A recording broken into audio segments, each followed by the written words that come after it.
Ay, teka lang talaga. Teka lang. Ikaw yung bagong estudyante ko? Opo. Ay, tara, magpakilala ka sa mga classmate mo.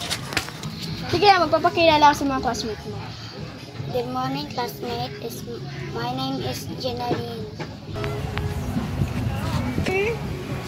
Wow! This was just speaking. Please again. Oh my gosh! Ang pangit naman yung hair mo at pangit yung makeup mo. Kasi, hindi ka pwede dito sa classroom na to, sobra kang hindi pangit. Takabong mo pa, samahan pa kita. Bakit pa tayo para hindi ko nakita na teacher? Let's go! Teacher, nakulit ko sa classmate. Sino classmate ka nagbibuli sa'yo?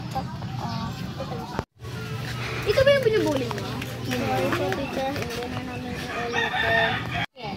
Papayagan ko naman kayo. Basta huwag niyo lang pububulitin ha. Apa. Hindi niyo uulitin. Papilit akong sandwich. Okay. Isa lang. Apa. Okay. Hintayin mo lang ako na 5 minutes ha. Apa.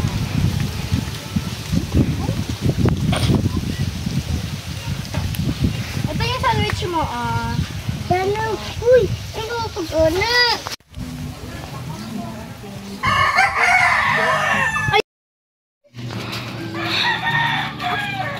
Bakit kaya gunto na kahapon yun? Oo, So, okay, may announcement ako sa inyo.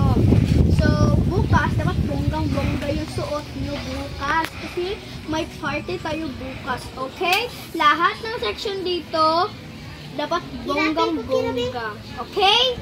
Okay, so, dahil malapit na yung ulian natin, so, I need ko mag-goodbye sa inyo kaya para bongga-bongga tayo bukas. Okay?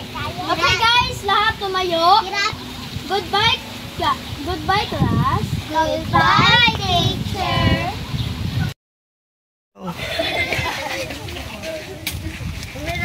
Ikaw. Bagay ang dress na to sa'yo. Tama! Sila yung buhok niya. Tigilan! Mo! Ang pangit ng hair mo. Super lucky. Hindi ka naligo. Alam mo ba, munti ka na sumuko ang puso ko sa paulit-ulit na pagkakataon na nasaktan na bigo. Mukhang delikado na naman ako. Bakit ba kinikilig na naman ako? Pero ngayon ay parang kakaiba. Pag nakatingin sa iyong mata, ang mundo ay kalma. Ngayong nandyan ka na din,